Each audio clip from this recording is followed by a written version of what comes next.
Okay, so I've got all of my basic colors here, just the warm and the cools. I haven't put in anything fancy. I have got a big thing to work on, not just the small. I'll be working off this when I do the travel journals. And it's actually, funny enough, it's actually large enough to actually mix on. You wouldn't think so, but you don't actually need much more than this because the travel journals themselves are quite small. But obviously for such a large painting, I'm going to be using the big palette. Okay, so I've just got the basic warms and cools. I honestly haven't put anything else in here, you know, above like my other colors that I sometimes put in, except the one thing I do have in here, and it might be a nice color for you guys to get, but the only thing is, the only people that make it is Daniel Smith, and that's this buff titanium.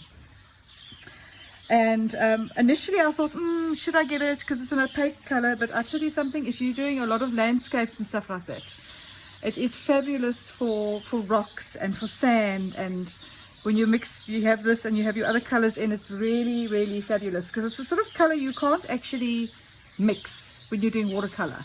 It's actually a very difficult color to mix, you know what I mean? So mix with the other browns and put in together when you're doing washes and stuff like that is really, really awesome. So I've been sort of getting used to using that, and I'm finding it quite fabulous to use. So that might be a color for you to consider getting. Even if you just get the tube of the Daniel Smith, but only they make it as far, well, that's what they say on their website, so I don't know if anybody else does, but yeah. Okay, all right, so I'm going to just use I'm just going to activate my colors, and so just give me the spray bottle quickly. I'm going to, sorry, I was walking to my door.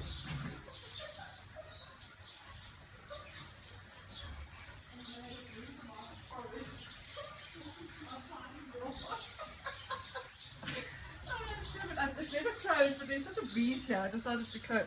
Ouch. Okay, well that was yeah, a bounce. So yeah, no, I'm fine.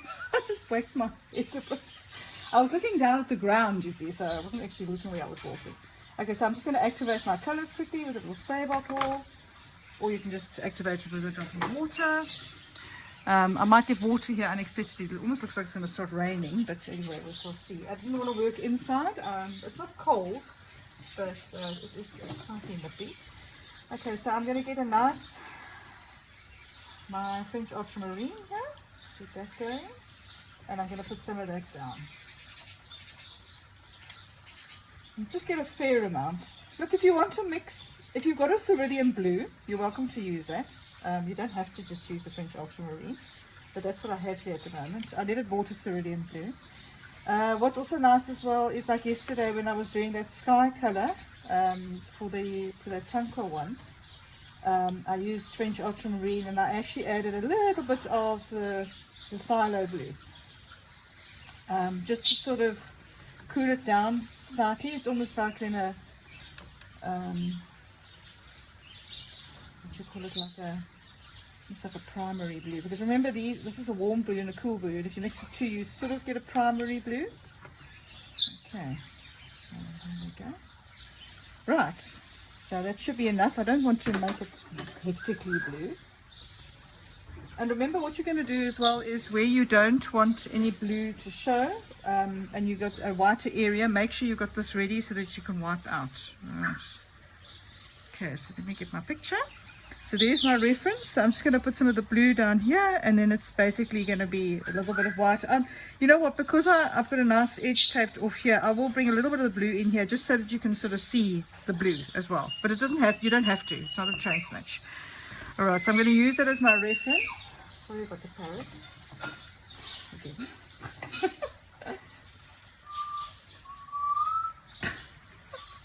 That's what I'm saying to people, I can't edit everything out, it's just impossible.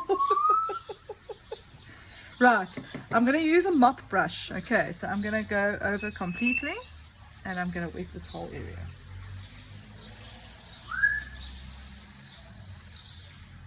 Because you guys, you ladies, where it's all nice and warm, it should be warm here, but it's not.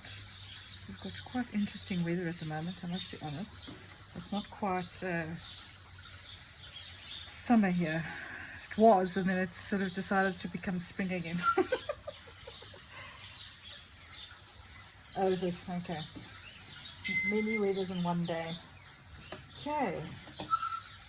And then, so I'm obviously not going to go over the rocks if I don't have to. Do you know what I'm saying? So, I mean, you know, if I can avoid going over the rocks, then obviously I'm going to do that.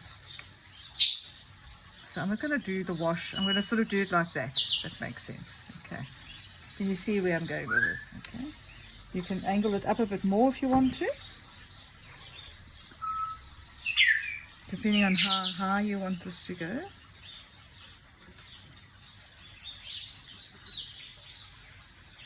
And I mean, obviously you can also do your own thing, you know, it doesn't have to be this. And then I'm going to bring a little bit, just a very fine wash of blue into that, just so that I can sort of see the white edges. So squint your eyes and then you can just see if it's working for you, what you're getting there. And I did make my water quite wet. My water quite wet, sorry, my paper quite wet. Okay, there we go. Yeah, that's actually perfect. That's actually worked out very well. Okay, and then I'm just going to, while it's still damp, then I'll just quickly wipe out where my rocks are. Much easier than masking all this out. And you know, if you've got thickish paper, you won't have a problem with this. You see it's actually coming out quite nicely. And that's all I need to do while it's still damp.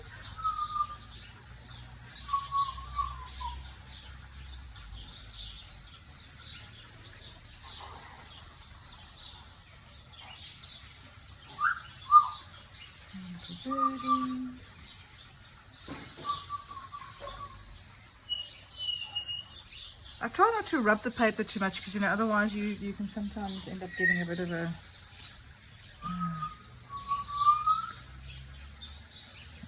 blue there. Okay, there we go.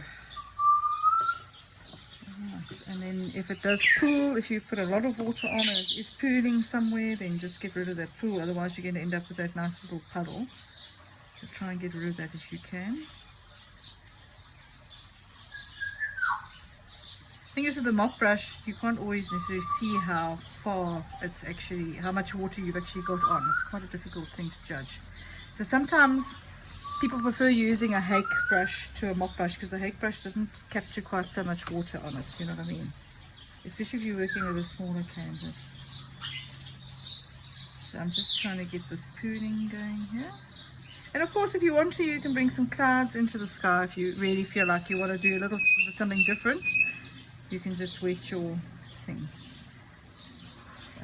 wet your paper, or use it dry and then bring some clouds in if you'd like to do that. Okay, alright, so while you guys are still busy there, look, Vanessa and Lynette, yours is going to dry relatively quickly, but it's literally about, I think, 18 degrees here and it's overcast, so we don't have any sun or anything. So I'm going to go and quickly grab my hairdryer. Lizzie, if you guys, and Marianne, if you want to quickly use your hairdryer to go and dry it a bit, okay? Okay. Alright, so mine, I'm just going to, what I did is I dried it mostly, I didn't make sure it's 100% dry here, I just, I thought it was dry and I touched it. It wasn't dry. Okay, but there we go. I've just used the mop brush to fix that. And then for some odd reason I've got a strange line going on here, but I think it might be just something in the paper that's given me that mark. So one just has to accept it and so be it. If that happens. Yeah, it's definitely something in the paper. It might be some, perhaps I scratched or, you know, I don't know, in transporting the paper, it might have just gotten damaged. So that can happen, unfortunately. But anyway, so be it. Okay, all right, so I've just dried it enough. I mean, it's not like super 100% dry, as in it's like it's already flat.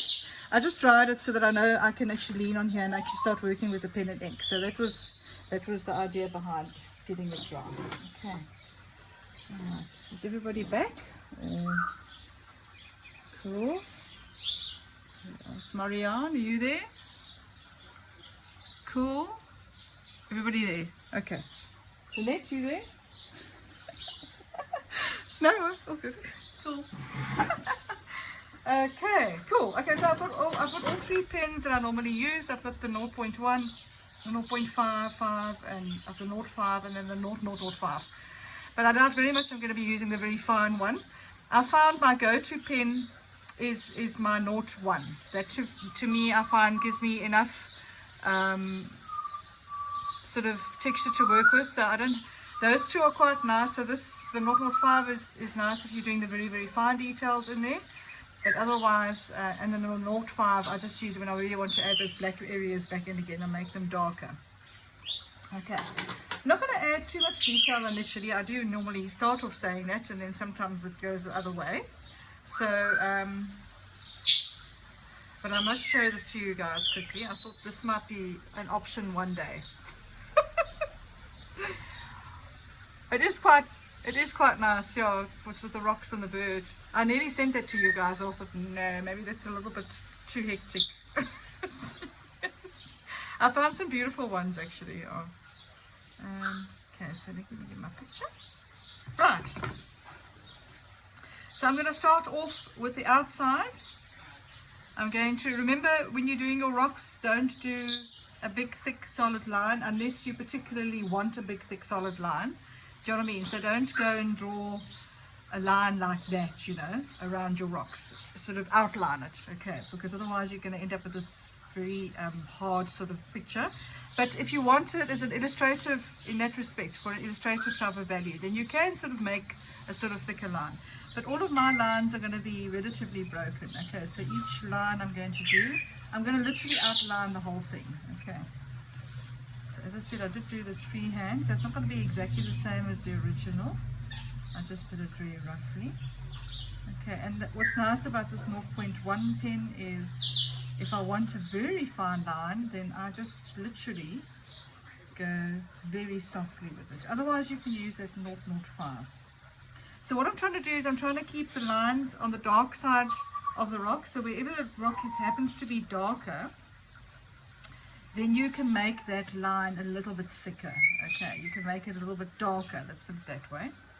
And then wherever it's against the lighter side, so wherever the light is coming from, then you make that line a little bit lighter.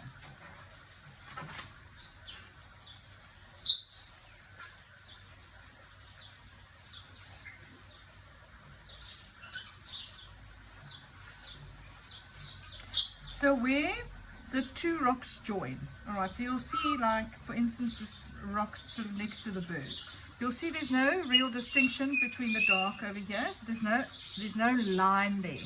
So whereas on the top over here you can actually see a line. So in that particular rock I'm not going to make a line where the two rocks join, because that's going to be mostly a shadow. I actually thought the parrot would be quiet today because it's so chilly, but obviously not.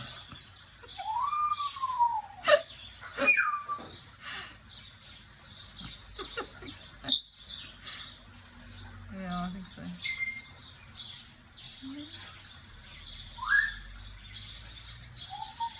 We've had a Burschel's cuckoo over here, and just before it started raining, they really come out here and they sing, you know. And he finally started copying it. Yeah, quite cute. Yeah, it's a real Africa sound, that. And they always come and sing here just before winter hits. Before summer hits, like in springtime. They come and sit on my trees here. And then after it starts raining, then they sort of disappear.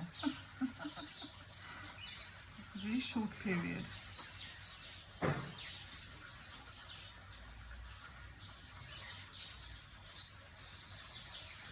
So I had to draw this bird over about 4 times before I actually got him right, because it's quite a different shape, you know. It's very tempted to...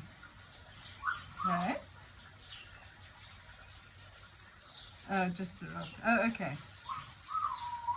Yeah, of course. Oh, no. Absolutely.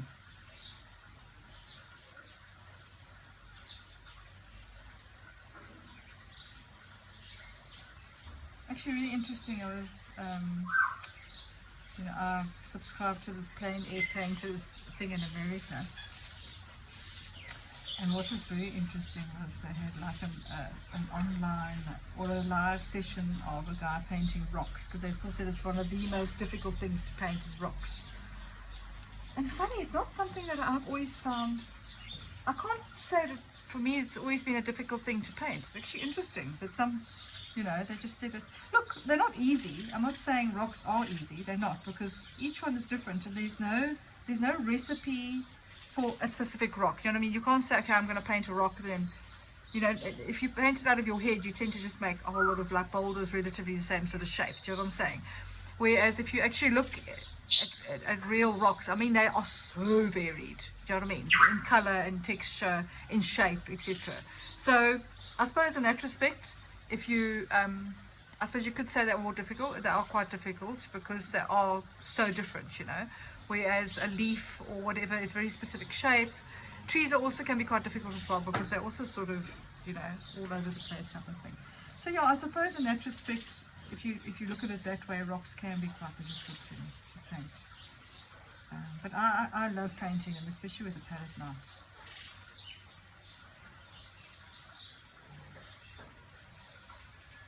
So I'm just changing my sketch as I go along, because you can do.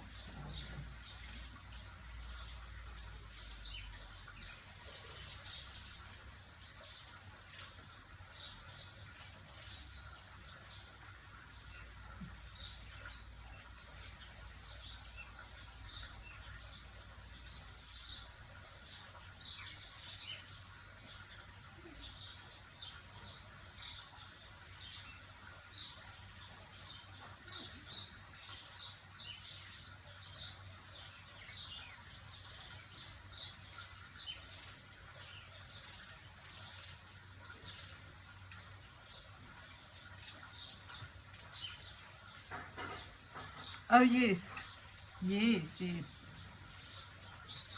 Yes, Reiker, I can never say her name, but yes, yeah. Oh, I know, yeah.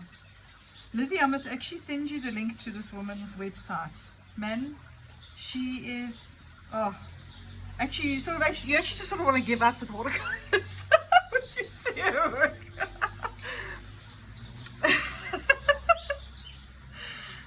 No, but what's nice is because she actually posts high resolutions of her paintings on Instagram.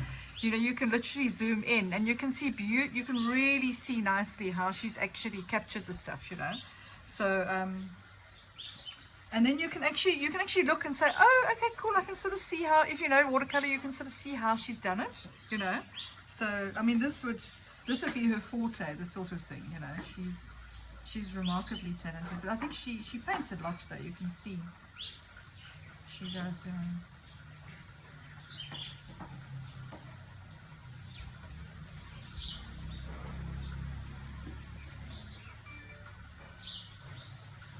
No, yeah, absolutely, and she is prepared to put in the time, and that is why her paintings look like they do. I mean, you know, I mean, if we had to do this in the same way, I mean, it would take us a few days to get finished. You know what I'm saying? You know, you would never do it in a session because it just wouldn't, you know, not if you want to do it the way she does it, where she really looks at each part and carefully looks at the texture and all that, you know. So that's why I must be honest, because I'm such a, you know, a more of a realistic artist. I mean, I have broken away from it to a point, but you know, I battle with that. Like even now doing these little sketches, you know, I keep on wanting to go back in and then, oh, let's quickly do that, and I'm like, no, stop now, stop. You got to stop. That's not the point. It's not supposed to be a finished painting. It's supposed to capture the essence of where you are, and that's the biggest thing. It's looking at, you know, with the travel sketching, is literally actually looking for something that's drawn your attention. So whether it be a building, or say it's a building, say it's an amazing door in the building, you know what I mean? So then you concentrate on that door or whatever it is. No, stop that now. Sorry, he's busy. He's got my husband's. Okay, the little bird on here, him I'm going to do very delicately. In actual fact, if you don't want to do him now, you don't have to. If you want to maybe bring your pen and ink into him afterwards, so maybe have all the texture in the rock and then keep him nice and soft because he's got those lovely soft feathers. So if you don't want to you sketch him out now, you don't have to. You can maybe just leave him for the moment. I think I'm going to actually leave him for the moment. And then just do the rock. Okay, so I've sort of got my outlines of my rocks now. Okay, so you have two options here. All right, so obviously we're going to just follow one option for the demo's sake. But you have two options here now. So what you can do is you can now take this and you can start bringing in a little bit more texture into your rock and then put your color on top, okay? Or you can do the color first and then sort of bring in the texture that you feel is necessary on top of the color, okay? And I would almost suggest the second one. The reason being, because we're going to be using the salts. If we weren't using the salt, okay, then you could put all of your texture in that you want with your pen, and then you could use your watercolor on top of that and then decide where you want to put your watercolor, okay? But because we're doing this demo in sort of a quicker version of the demo, if you want to put it that way, or quicker way, and using the salts, what we'll do is put your color on, put the salts on, see what happens with that, okay? And then once you've got all of your textures, etc., that you like, then you can go back in and then you can just bring in a little bit of your pen and ink. Does that make sense to you guys? Are you there? Oh, okay, sorry, I was just checking to make sure you... Okay, does that make sense? All right, because like I said, if we would just do, otherwise we could just do all the pen and then we just put the pen and ink on, but no salts, you know what I'm saying? Because you don't know what's going to happen with the salts. That's the biggest thing. And then you might want to accentuate some of that with the pen, etc. So I think let's stick to this way, and then we're going to put our colors on. So what we're going to do is we're going to do one rock at a time, okay? And remember, you need to skip a rock for the next rock while that one's busy drying, because if you do the next rock, then obviously that color is going to bleed into that one, and you don't want that to happen. So what we're going to do is we're going to wet the rock. We first mix your colors, obviously. So we're first going to mix our colors, then we're going to wet our rocks, then we're going to put our colors on, and then we're going to sprinkle the salt on top of that, and then we'll do the alternative rock, and we'll go down like that, and then we'll start at the top again, and we'll go on to the next rocks. Okay, all right, so cool. All right, so I'm going to get my colors ready. So long. Okay, so I'm basically going to use, I've got a burnt sienna here, and then I've got like a burnt umber. So this is a raw umber, a burnt sienna, raw sienna, and then burnt sienna, raw sienna. And then this is a raw umber. I've got it. Okay. Yeah.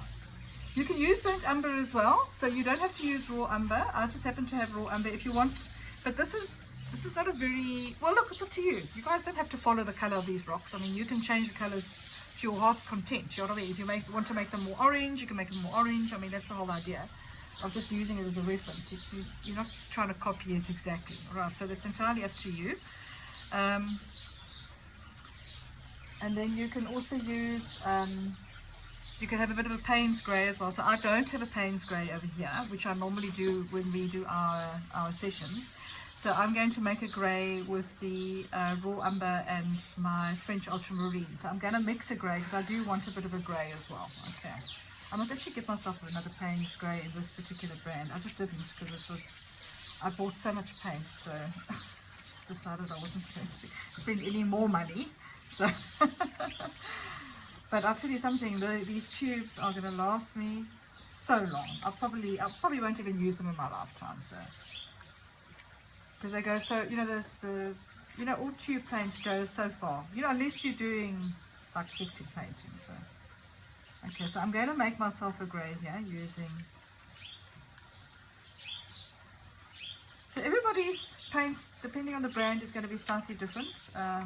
Somebody's raw umber might not look like this. It might be more on the greyer side.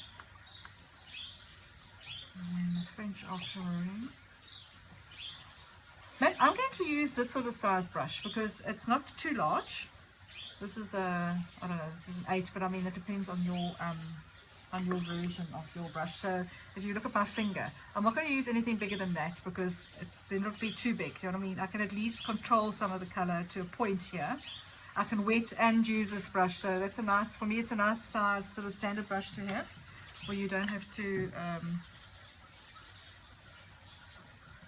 yeah, you see there's a nice sort of grey, because this has definitely got quite a few greys in here, so that's a nice, hang on, you can't actually see, sorry guys, oh, apologies, I realise this thing is taking up the whole picture. Okay, so I'm just mixing myself a Payne's grey here. So I'm going to have to mix quite a bit because there's quite a lot of rocks here and I don't really want to mix it again if I don't have to. So I'm going to try and pick up as much colour as I can. So this, obviously these tubes, this is tube paint but it's dried, you know. Obviously if it was straight out of the tube then I would be able to gather as much paint as I like in one go, which is, that's also why I like the tubes actually. I like working directly out of the tubes. I think just doing oils has spoiled me in that respect, you know, actually.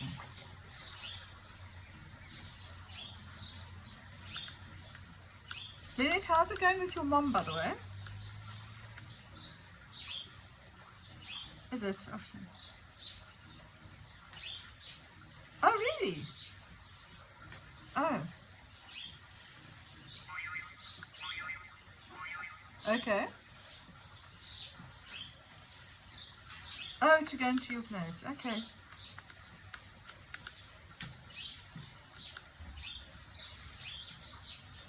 Oh, Shane, I'm sorry to hear that one. I know you still said with the medication and everything you were hoping it would slow it down, you know, but I think it only slowed it down to so much, you know. Oh, Shane. Yeah. Shane, I'm sorry to hear that. Sorry, Shane. Yeah. Okay, well that's good. Sure. Yeah, but that is a, yeah, it's a stress. Yeah, no, I was thinking about you the other day, Sherman. So whenever I see my mom, I always think about you, you know, so.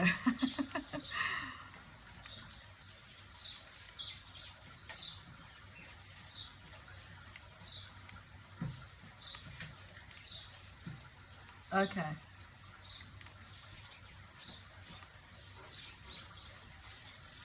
Oh, I see. Okay. It's people there. Yes, yes. Yeah. No, I understand. Sure. Yeah. Sure.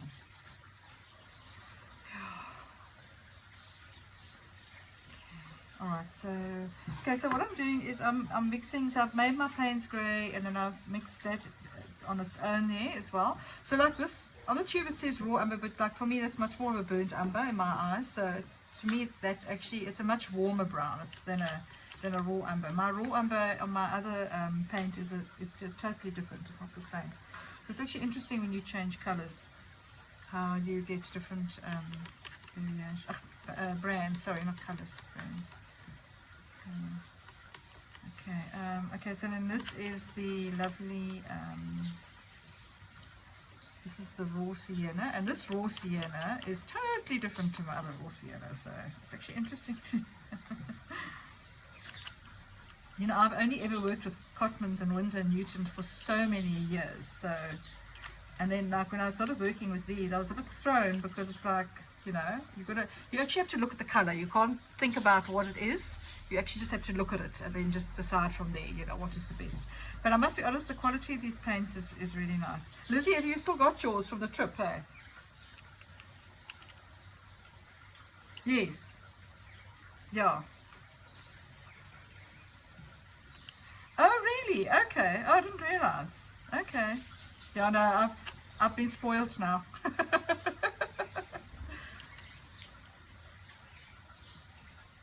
Yeah, I actually want to try and get some more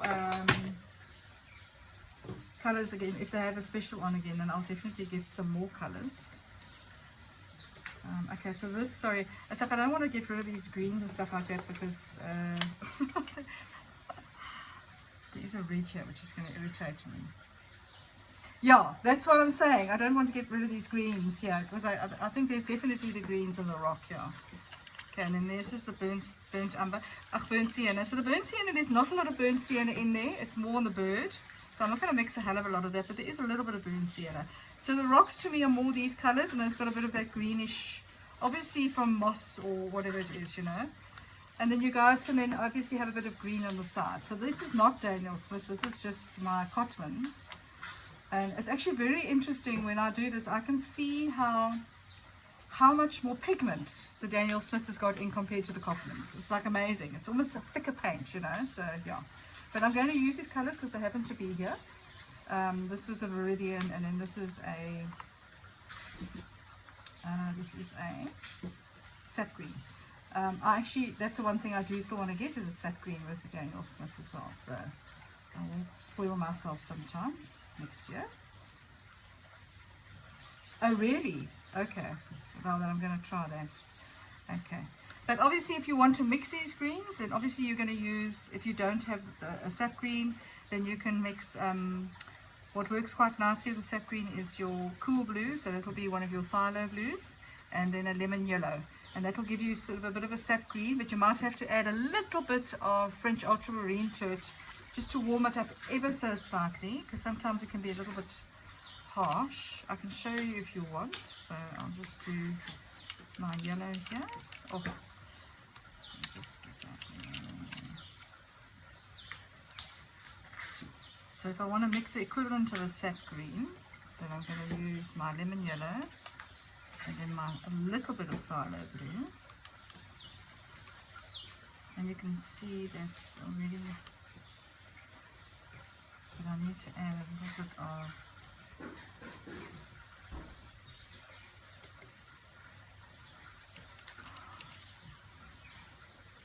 there we go. That's almost a sap green.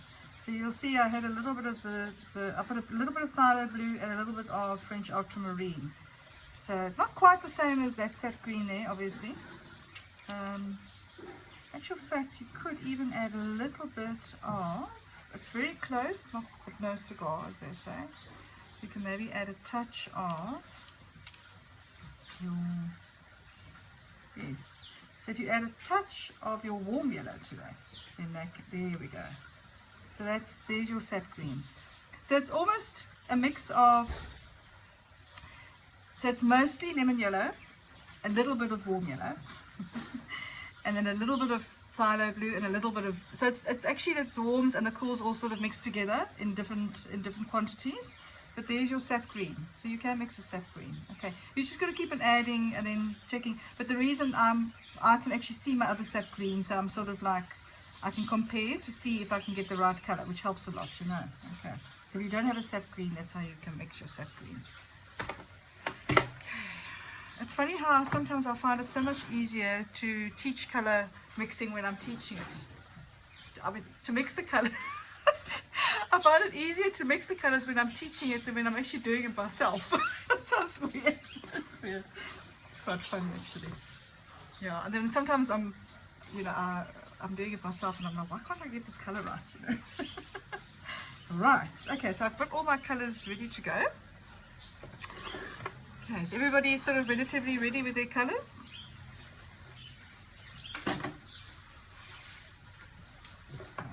Remember to have your salts ready. So I've just got the fine salt, and then I've also got the epsom.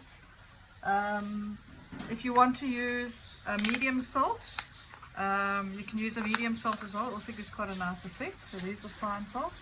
Remember, the epsom is the one that actually gives more of a softer finish. It's not quite so harsh as the salt.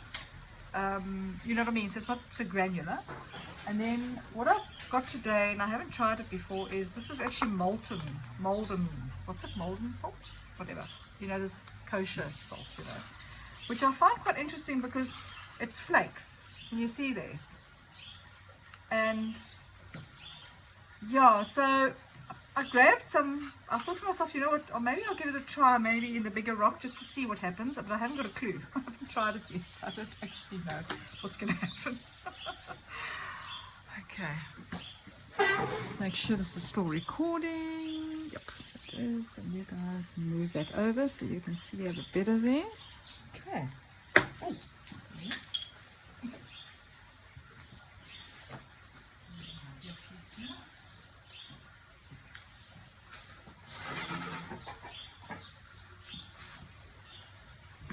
Sorry, my earpiece fell out. Yeah, no, my earpiece fell out. You know, I've bought these skull candy earpieces. Apparently, they're supposed to be so amazing, but I'm very disappointed by the way they don't actually lock into my ear. It doesn't matter what I do. So, and I was sitting on the plane listening to something, and then there was a bit of a jolt in the plane, and my one thing went flying, and I went under somebody else's seat. Yeah, so on the plane, not so cool. So I had to wait until we got off before I could go find it.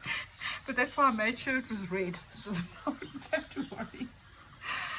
Okay, cool. I'm going to start off with this little one. So remember, just be careful how much water you add. You know, if you don't want it too wet necessarily, but you also have to have enough water for the salts to actually kick in. So if you put too little water, your salts are not going to do anything. Okay, so you have to have a fair amount, but you also don't want it running down your page either. Okay, so I'm going to start off with your lighter colours first. Remember, they are going to get lighter as you go along. And as they dry, they are going to get lighter. So my dark colours.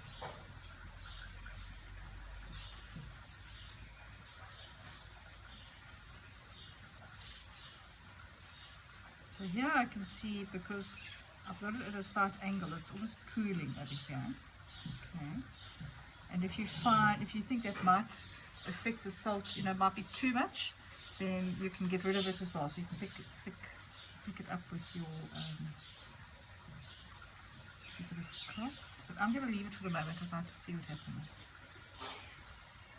So Lizzie, a lot of this, as you well know, is about what the happy accidents.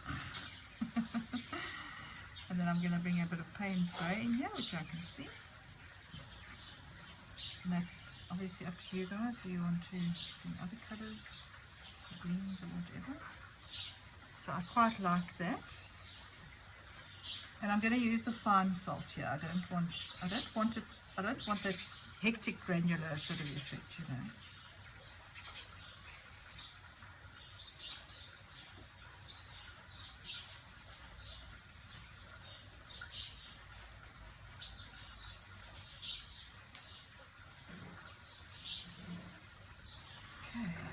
Right, pick up my salt. You might want to also just lay it flat for this.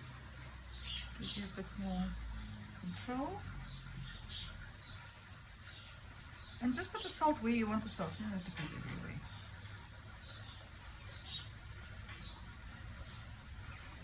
Ladies, I found some other lanterns that we can maybe try again. Some really beautiful ones. So if you guys are keen, we can do another lantern one. That lantern one was fabulous.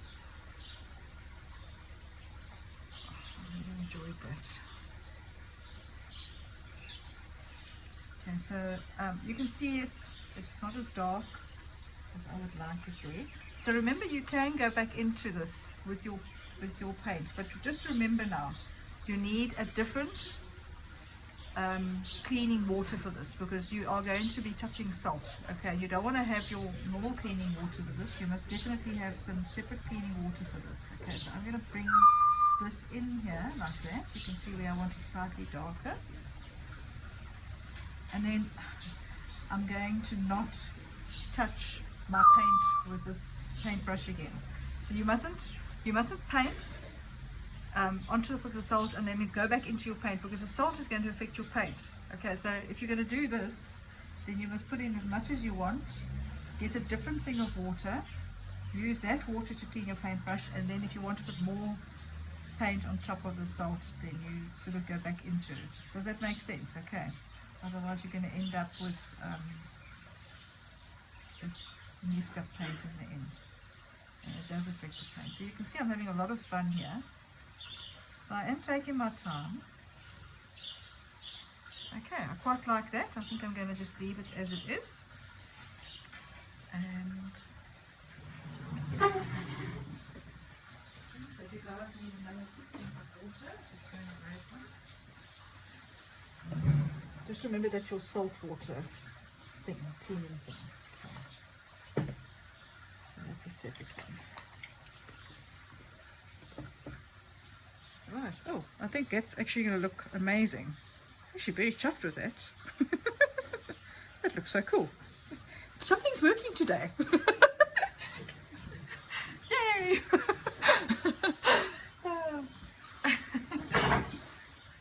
Yeah.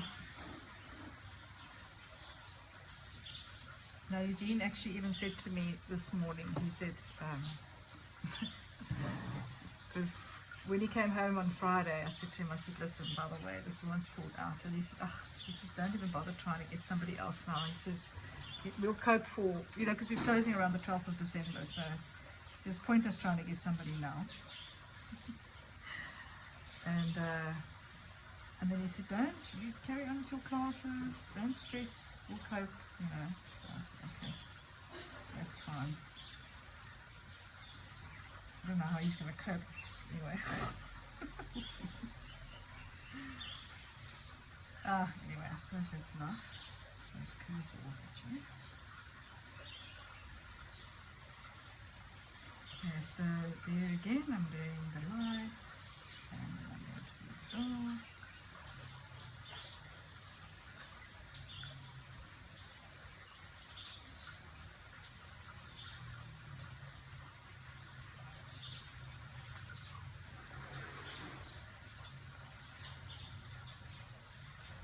So remember the next rock, not the one underneath that one.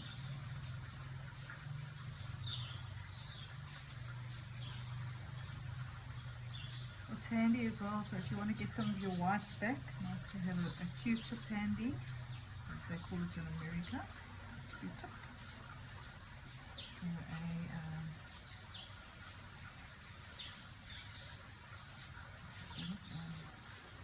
I can't think of the real name now, a cotton bud. But you know what I also find works quite nicely for bringing back, I realized the other day when I was looking through all of my stuff, is a blending stump. Because remember it's made of paper, so if you want to bring a white back, you can actually, look how beautifully this works, guys. Look here, it's a blending stump. See? Well, look, obviously it's going to get messed up to a point, because I mean it is sucking up water, but look how nicely it sucks up the water. I mean, it's brilliant. It really, really does get your whites back beautifully. So you can use that as an alternative, you know. Yeah, it's just an idea. I just thought of trying it, and it does work quite well. If you want to bring a little texture back in, you can see there. Look how nicely this works. Especially as your paint starts drying. Check here. If I want to bring a bit of texture back in, then I can do that just by using this. You know, because a paper like this is so big, and then you've got to like, so I'm just basically using the equivalent of a tortillon. How do you say the tortillon? Tortillon, I think. Anyway, whatever. Don't laugh at me.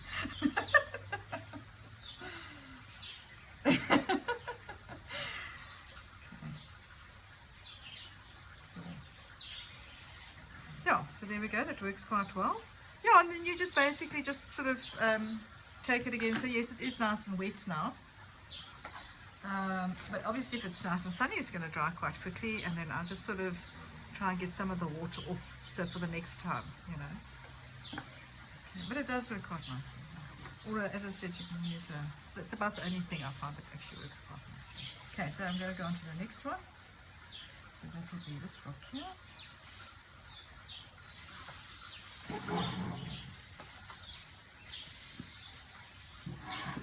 It's raining quite merrily here now.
So you wouldn't be able to get this texture if you didn't have the salt. Yes, you probably could, but what I like about bringing the darks in after the fact of putting the salt on, is that the salt's already started sucking up some of the colour and the water, and you have a lot more control over your texture. Like here, there's not so much salt, so I can see it doesn't give quite as much texture. Then you'd have to wait for that area to dry. So this area would have to then dry, and then you'd have to bring like texture in like that sort of, you know what I'm saying? Whereas I find the salt just does a much better job. And if you've got a nice tool like that, you must use it.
Ah, it's one of those little cheap stores, you know, Chinese stores. No, cheap store. So let's just tell this girl I'm busy teaching. That's one of my students.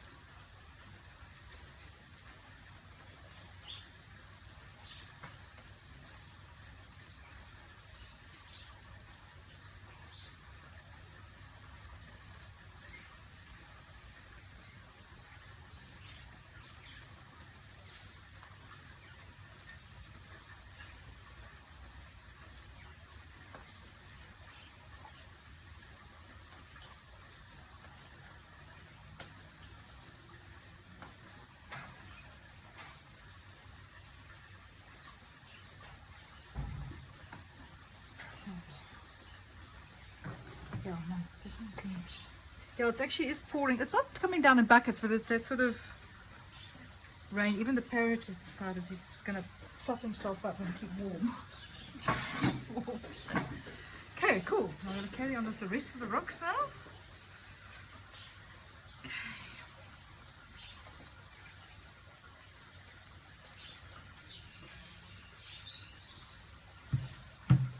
I'm trying to obviously keep to the lights and the darks that are in here, because that's what makes these rocks interesting. I mean, if they don't have shadows and lights and darks, then it's not going to be very interesting, you know what I mean? So I'm trying to keep within those parameters, okay? I think that's the right word in the art sense, but yeah, parameters. Just try to get some of the whites back here. I'll probably make this a little bit darker later on, but let me carry on with it. I want to try and get these rocks finished so that during the break we can actually let them dry, and then we can go back in with some pen and ink.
Also, just make sure wherever you're painting, you know, like if you're painting on there, there might be a bit of salt on there, so just make sure you wipe the salt off before you go on to it with the paint.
So that big flat rock there is quite specific. So be, you know, sort of look very nice, carefully at the darks and the lights on it. There's got sort of a darkish area, but it's not that dark as the one underneath, etc. as well. So because that will give it a lovely sense of perspective, you know, 3D effect, as I always say. But that's a big thing with rocks as well, because they've got so many different surfaces, or they can have different surfaces. They're not necessarily just square or round or whatever. It's very important when you are painting rocks to look at that really carefully and, you know, put them in correctly. You know what I'm saying? So because otherwise you just won't have the rock that you're looking at, and it's very important. It's like even when I did that little mini picture, I had to be very careful about when I sketched them out, because I sketched it freehand. I didn't even do a pencil sketch beforehand. I literally did that freehand. I had to be very careful about the size of the rocks, you know, perspective wise as well, the bigger ones in front, etc. And then also the shape, so not automatically all making them the same sort of shape, you know. So look, you obviously do get a lot of rocks that are very shape specific, but each one will have its own little uniqueness to it, and that's what makes a good rock painting, is to have those unique parts of a rock in your painting, so they don't all just look like a generic rock, you know. I've noticed that especially when I'm doing my Tonquo stuff, you know, when I'm doing my Tonquo Karoo stuff with all those rocks on the foreground, I have to be very careful not to make them all the same shape. So I would literally go and look at each rock that I'm painting from and look for all of its unique little things, and that's what makes the rocks look right, because you'll immediately see when somebody hasn't really paid attention to the rocks and how they actually look, and they've just gone and randomly sketched rocks out.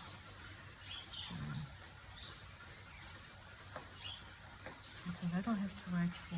So there's certain areas you'll have to wait until they dry a little bit more before you can really bring the dark shadows in.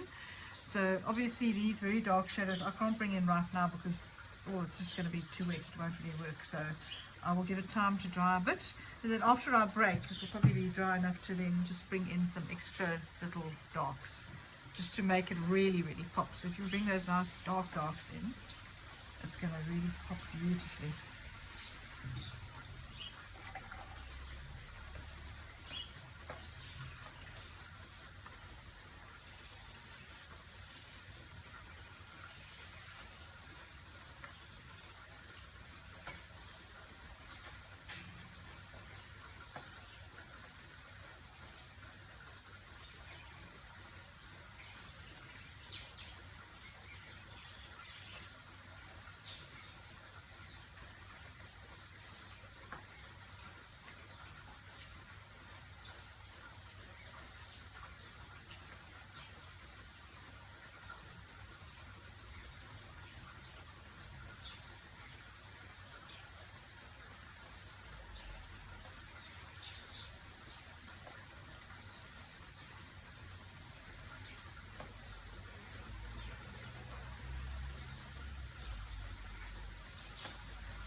So to be honest, I mean, I did put some burnt sienna down, but I haven't really used it. I haven't actually found it necessary to use. And maybe just on the bottom rock perhaps a bit, but on the whole, this raw sienna, I mean, this is raw sienna, which to me, the Cotman's raw sienna is completely different. It's like not even close to this, so which I find quite interesting. This is more like a burnt sienna equivalent to me.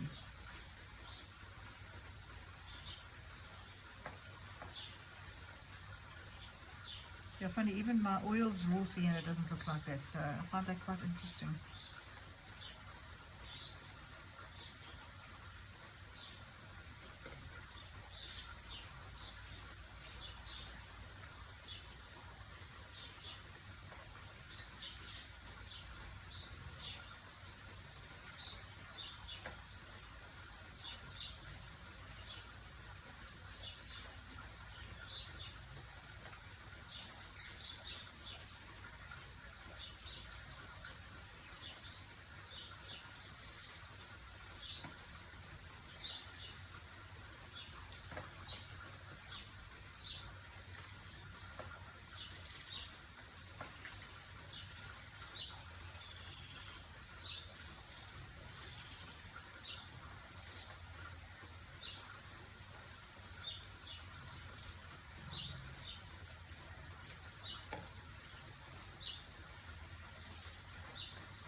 do, oh, those are actually looking quite cool. Quite chunky. So I'm just squinting my eyes to see if I'm getting the tonalities sort of roughly right. So when I definitely get in, when I get in with the darks, then these other light areas will then pop. So I don't want to change anything right now because I'm actually quite happy with the way that's going. But yeah, so I'm just going to do this big. So this big final rock's going to be quite interesting because it's got a lot more colors compared to the others, you know. So I'm going to make sure I've got the greens ready. So let me get my colors ready before and make sure I've got enough as well.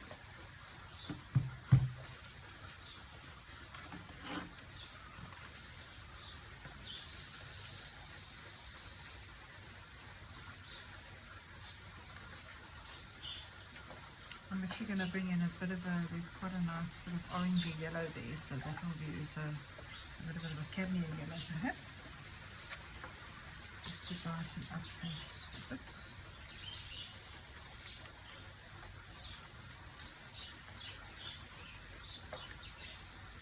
And there's definitely some greens in there.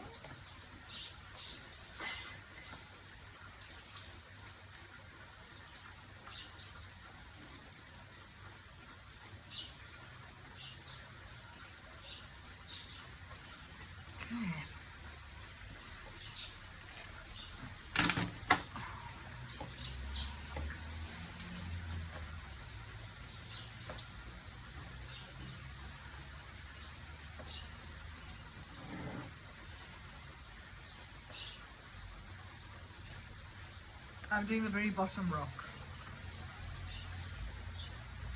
Oh, sorry. Can I come up there? Hang on. Let me just move my things here before I knock them off the table. Okay. You just see that. There we go. Good. Cool. Pleasure.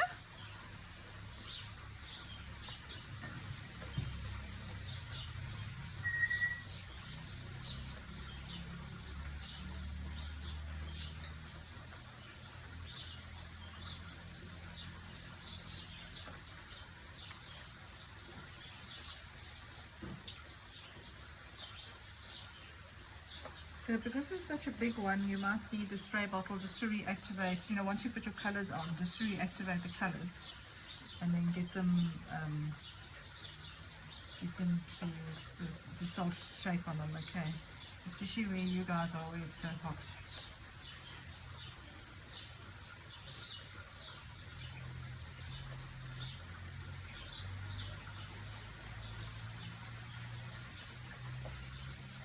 Your paper.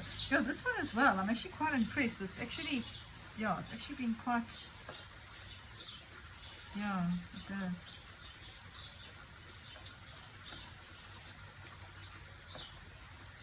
Yeah, especially after working with that other cheaper paper. I can't go back to that anymore. It drives me insane.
salt.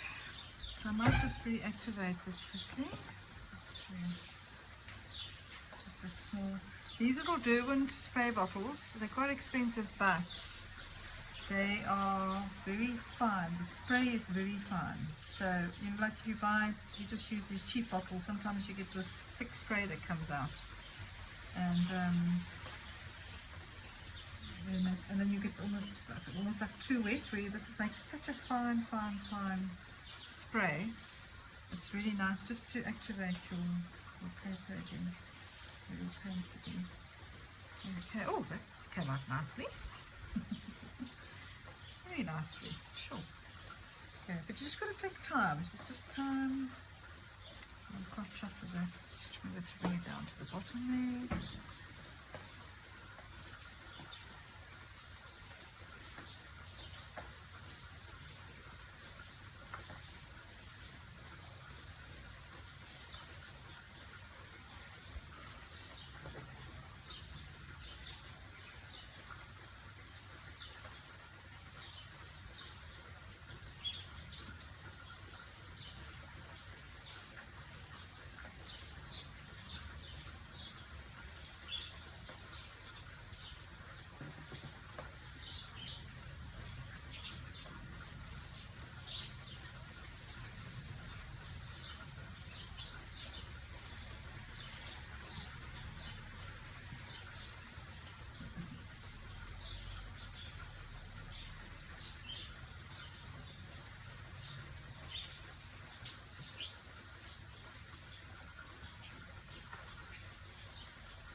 Now that it's dried very slightly, I can maybe bring in some darks. Yeah?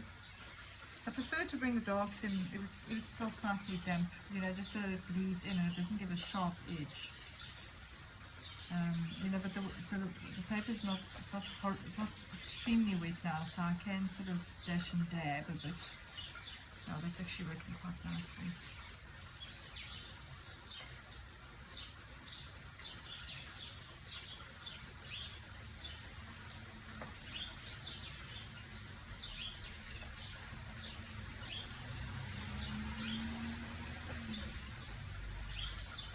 Well, that's one thing that I've learned over the years is shadows are so important when it comes to rocks.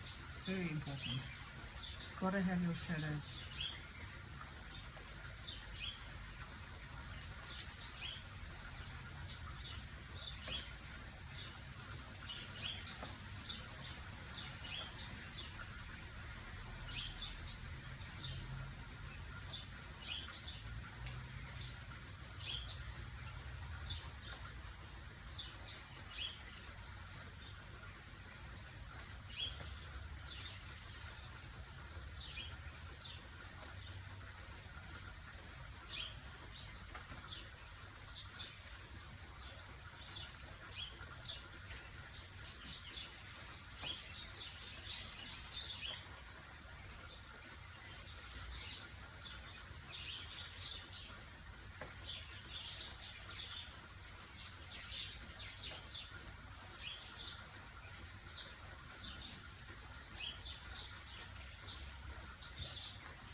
For my shadows here, I'm just using, I had some Payne's Grey left in here from my previous one.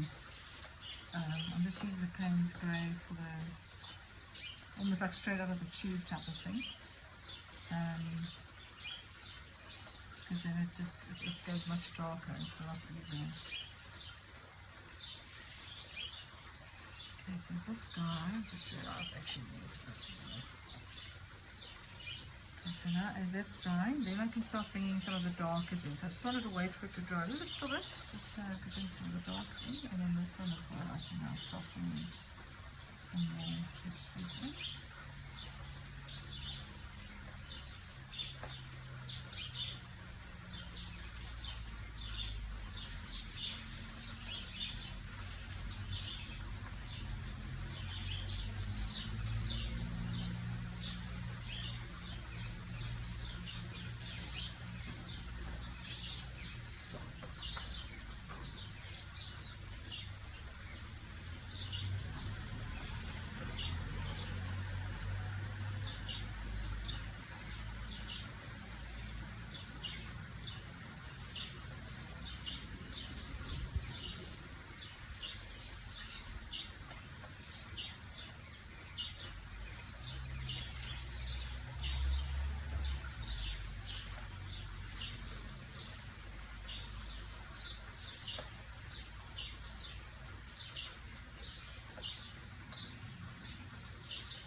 So I can already see sort of where I'll probably bring a little bit of pen and ink into this afterwards as well. But it won't be a lot.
Okay.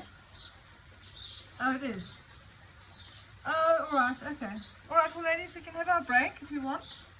Have a break and then we'll be back here at 11:30. Is that good? Okay, cool. So I'm gonna put my iPad off because otherwise I'm gonna run out of battery. And then I'll join up again. So if you guys want to stay and chat, then I'm going to just put mine off. Okay. Alright. It's like I can't seem to stop at the moment, but I need to stop now. So, stop. So let it dry a little bit. So okay, cool. Alright, I'll see you guys a bit later. Cool, okay. Okay. So with the recording, because they can only hear my side of the conversation, because, you know, because I've got the headset on, you see, so it's not recording your side, it's just my side. Take my blanket. Okay. Cool, so I'm actually going to put mine up a little bit as well, because at the moment I've got the glare from the light, the outside light coming on here as well. And I actually had to move the table because obviously a slight breeze came up and then my table was actually getting wet as well, so. Oh goodness. Okay, there we go. Oh, now I can see better.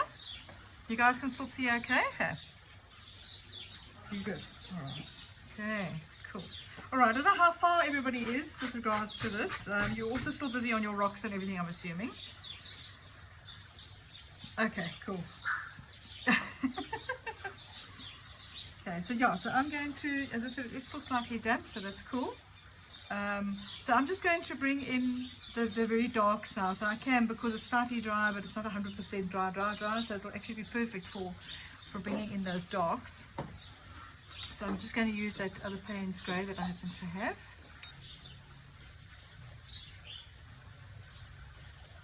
And sort of you can almost, you do have to concentrate, but you can also sort of switch off a bit as well. I know it sounds weird, but you can sort of do both, you know what I mean?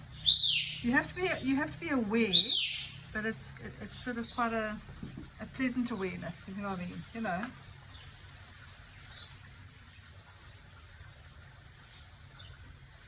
Ah, rubbish. I'm sure they are.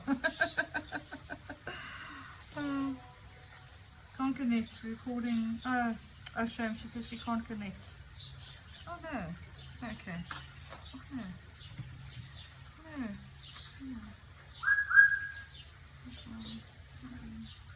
I'll put it there. Try again in a few minutes.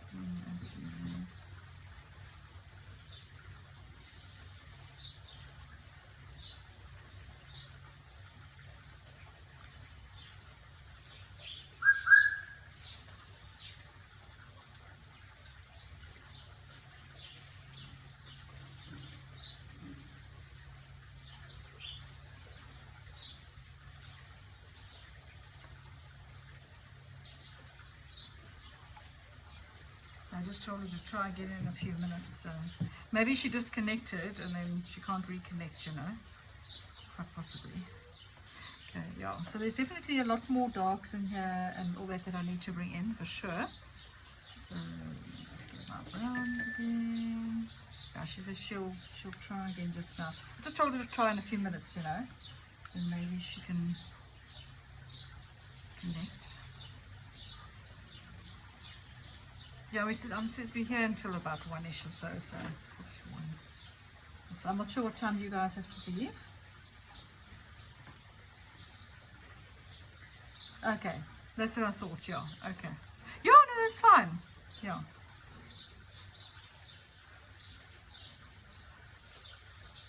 Yeah.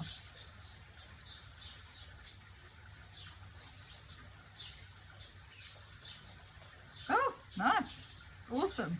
That's lovely. No, you guys, yeah, you guys normally leave around 12:30 anyway. So that's why I always say make it 8:30. It's just easier, you know. So, and then at least you have a longer period, and you know, then it's supper time for you guys. So it's actually perfect. So, yeah, no, that's perfect.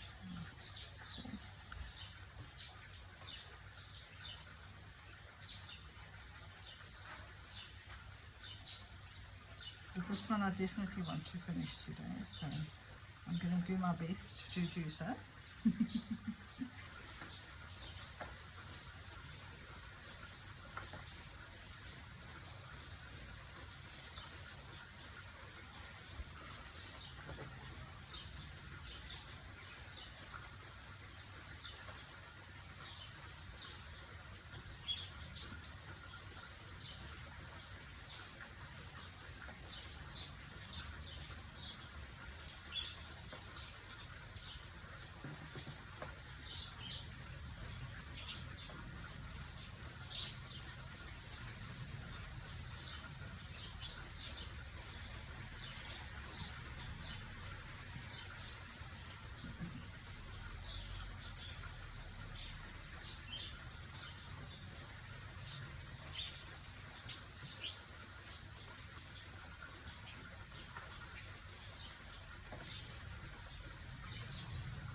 That is one thing about having an iPad or an iPhone to work off. You know, you can really zoom in beautifully and just really get some of those nice textures that you see, especially when it comes to this sort of thing.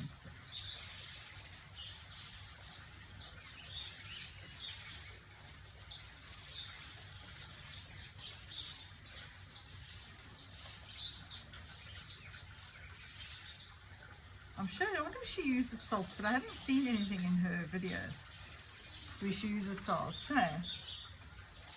But she probably wants more control, you know?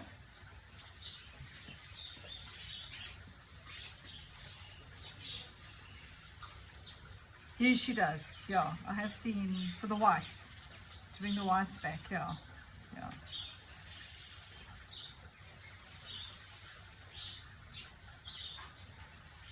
But you just have to be careful how much you zoom in.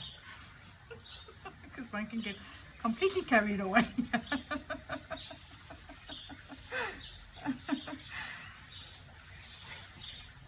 It's going to be, I can't wait to see what everybody's looks like. It's going to be so interesting. So that I always enjoy. I always enjoy the surprise when I see everybody's things and how everybody's has turned out, you know.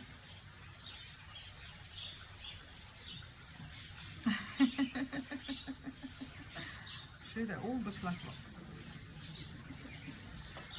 I don't have any doubts, guys. We're all quite proficient, so.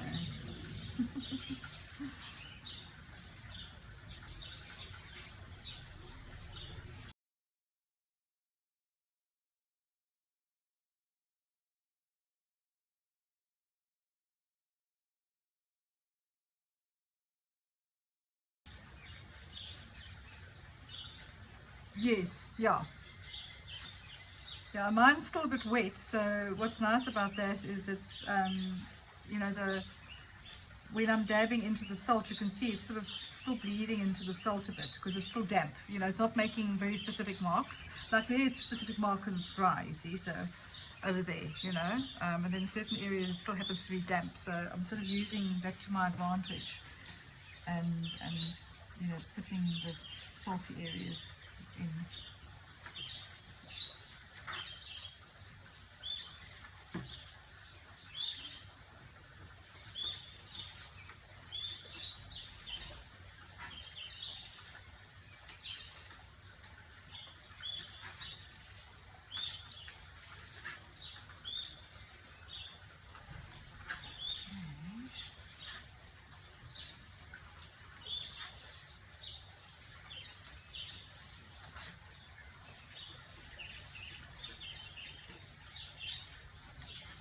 And Marianne, I think ours is going to take forever to dry, you know.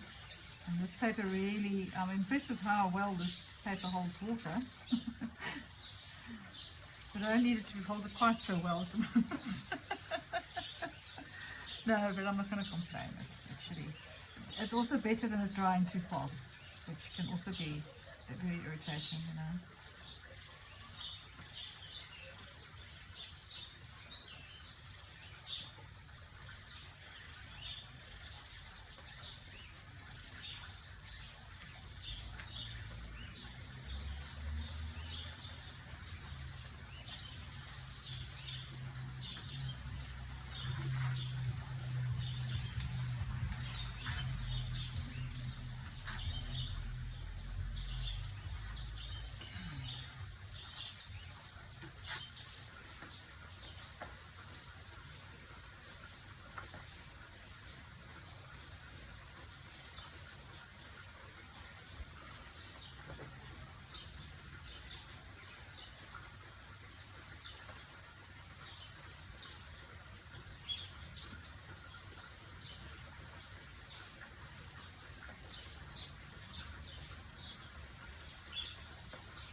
See, so as soon as you bring those shadows in, you can see it starts making a big difference to the overall effect on the painting.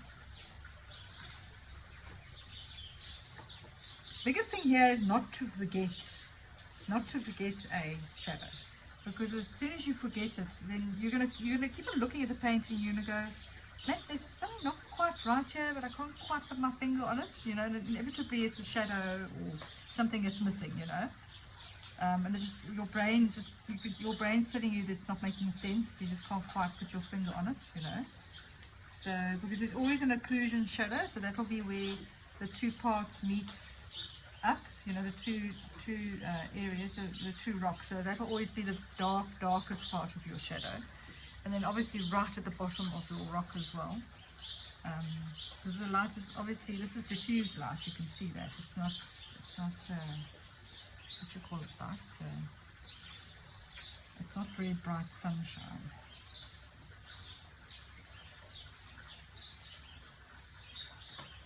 I'm really glad we went with the salt, so the salt thing has really worked out so nicely.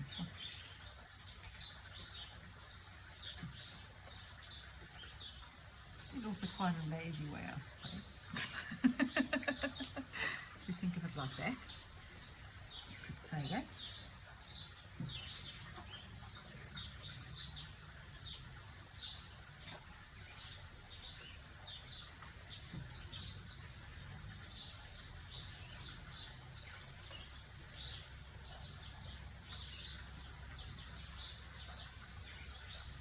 Just got so many birds. I just realized sitting here how many birds I've got singing in the background here. It's insane. Oh, can you guys hear it quite nicely? Oh really? So you've got the water and the birds.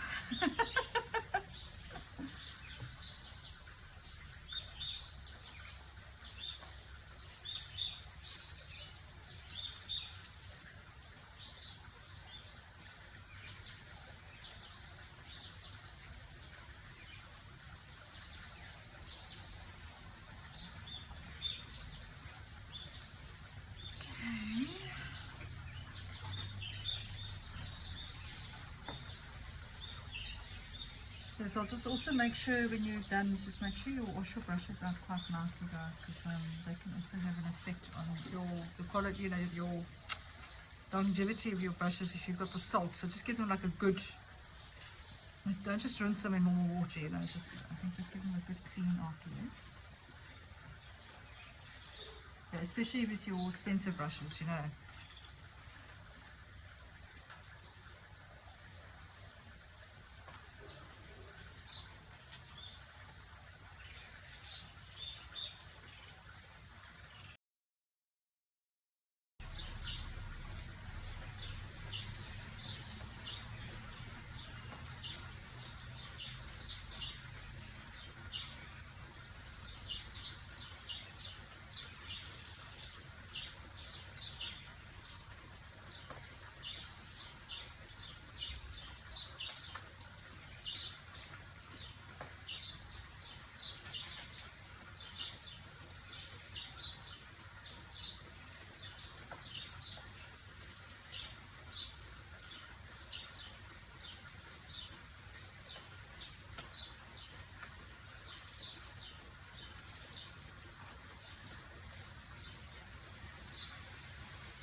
So this is why I always say it's a good idea to take a photo of your picture and you actually see it.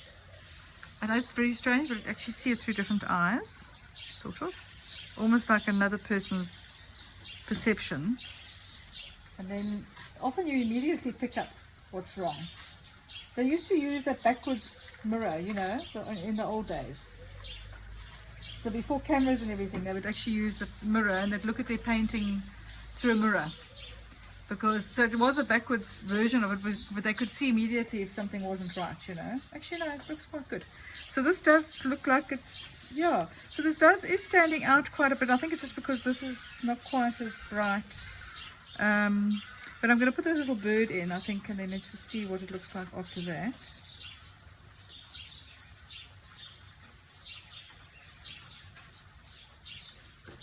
Okay, so I'm going to work them up, and then this here as well. I think that's what's bothering me. So this rock is quite pale here, but I think I need to bring a little bit more texture into it. Yeah, I think that's actually what's bothering me. So I'm just going to reactivate that quickly. Just a fraction. I'm a bit irritated about the blue line there, but it's not much about that. It's definitely a thing on the paper.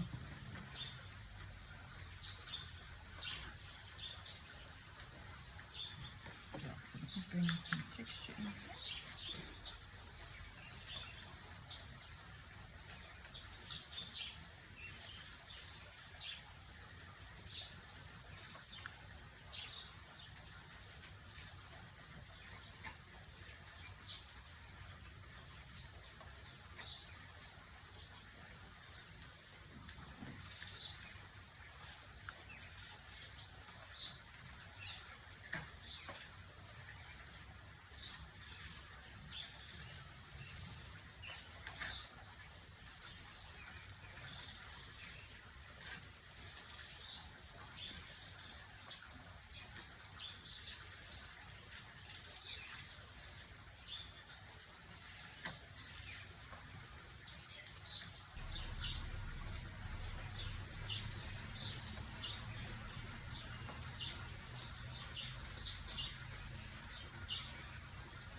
So yeah, he's coming on quite nicely, I think. Yeah, so his little black eye, you see I went and got rid of the white of his black there, it was a bit stupid. But anyway, so just to be careful here. I just couldn't get his beak, you know, like the beak was in the wrong place, and then it was like, you know, so I think I must actually let that dry before I go back into him, because otherwise I'm going to mess him up. Definitely.